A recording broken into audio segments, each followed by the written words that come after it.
Hello again, everyone. We're back to work on a 68 Chevy truck. Now that we have the wiring all complete inside the cab of the truck, the transmission tunnel, we're going to have to replace it. The old tunnel's cobbled up and had pieces welded on it and holes cut in it. Kind of a mess, so we're going to put a new transmission hump in. And in addition to fixing that transmission tunnel, we also have a new radiator that we're going to put in. Here's the old transmission shifter and the transmission hump that's in the truck right now. You can see they've put a big plate on top right here. We're going to be replacing this transmission tunnel. And first thing we're going to have to do is take this shifter out, go from there.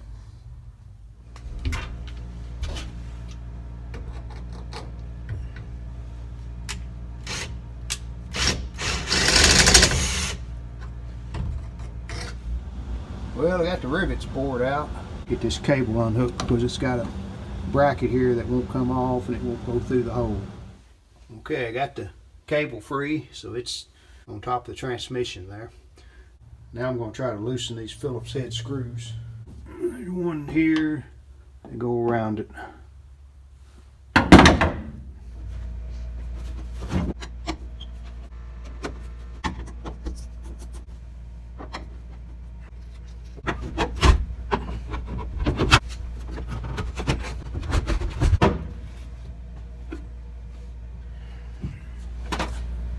There's what it looks like when you cut out a transmission tunnel and you don't know what you're doing. Jagged edges on both sides. Really nice. Here's a new panel just sitting on top there. Looks like it's going to fit really well. I'm going to go ahead and put some screws around it. Having to re-drill the holes, they're not all in the right position.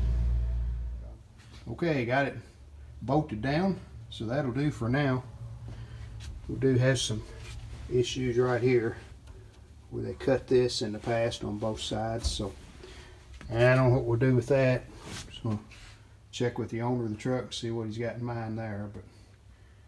But the cover looks good. It's bolted down good and just got screws in it so we can take it out when we get ready to cut the hole for the transmission access and to work on this other part here if we need to. We're also going to be putting a new radiator in the truck, so I'm going to get started on that. Very large radiator, but apparently that is a correct radiator for the truck. Well, got the radiator drained and got the top brackets off. This has a chrome one on it, but they're just a bracket like this. It's got rubber pieces that clamp on top of the radiator right here. I got those off. I took the top radiator hose off. I'm going to unhook the transmission lines and take the bottom hose off, and we're about ready to pull this old one out of here.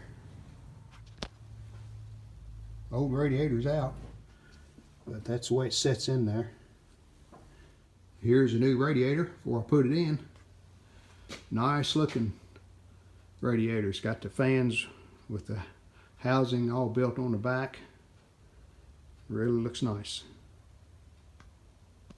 Well, let's see if we can get this thing put in.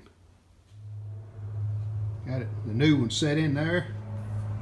Just got the two brackets here on each end. These two. This cover goes right here. Pretty sure the fellow wants to do away with this accordion radiator hose. So all we like is putting that hose on, putting some antifreeze in it. Still got to hook the fans up. We got to get a relay kit to do those. The fuel injection carburetor has a fan wire that kicks the fan on and off when it reaches a certain temperature. So I'm going to use that to key the relay. And then I've got 12 volts right here. This is my 12 volt line that I hook up to the relay. And I got the fans hooked up. And there's a relay with the wire loom over the top. Hides most of the wire. We're going to change out the steering column. Here's the stock steering column. And here's the new column. Chrome tube. Really make it look a lot better. The plug on this, as far as color coding on the wires, is the same. But what we have to do, we have to use this different connector that came with the wiring harness. It's just slightly different. There's the letters. You see them. And those letters correspond with the letters on the new plug that we're going to put in. So just a matter of taking the wires out of this old plug and put them over in a new plug. And I can release the wires. I've already got this white one released.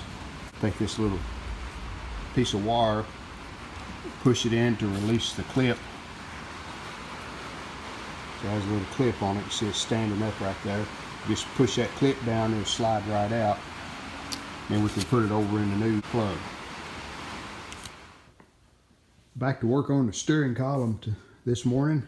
In the previous video, I was talking about taking out the old column, and it was a rainy day. You couldn't hardly hear me describing what I was doing because it's raining so hard, hitting the roof here in the building. But I got the old one out. There it is. And you can see the old one has a spline. The new one has just that D-shaped shaft. So this shaft connects to the steering box right there. So what I've done, I took the two nuts off, and hopefully that'll pull off and I can take it over to the bench and get that off. I was able to get the old shaft slid out. That's what the steering column hooks to. To mount the steering column, we did have to buy a new shaft. You can see there with the rubber boot on the end right here. And that shaft simply slides in the steering shaft in the front of the truck right there. And then we cut it off up here at the steering column right there. But simple thing to do. And it all fit well. Looks good with the boot on it. So that took care of that. Here's the interior, what the column looks like. Need to put the turn signal lever, and it's got a tilt on it. We need to put that on. Well, we're ready for the steering wheel. That should finish it. Everything works. The left blinker, right blinker, tilt up and down. And we've got emergency flashers, which are right there. So got the horns mounted in the front and put all the covers back on, so pretty much wraps it up.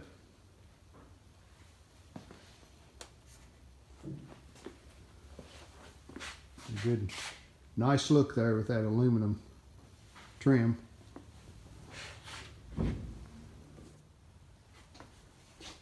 And here's the interior with the steering wheel on, so that part's finished.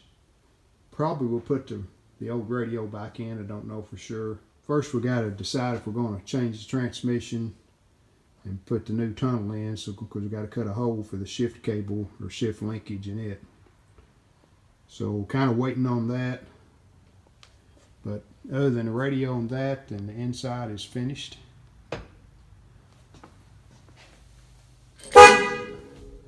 Horn blows, so that's a good thing. So that about wraps up this video series on the 68 Chevy truck. We put fuel injection in it, we've rewired it, we put a new steering column in, new radiator, lots of improvements to this truck, and that should take care of it. Appreciate you watching the videos, and see you next time. We hope you've enjoyed this video. If you did, hit the like button, and we'd love it if you would subscribe to our channel. Thanks.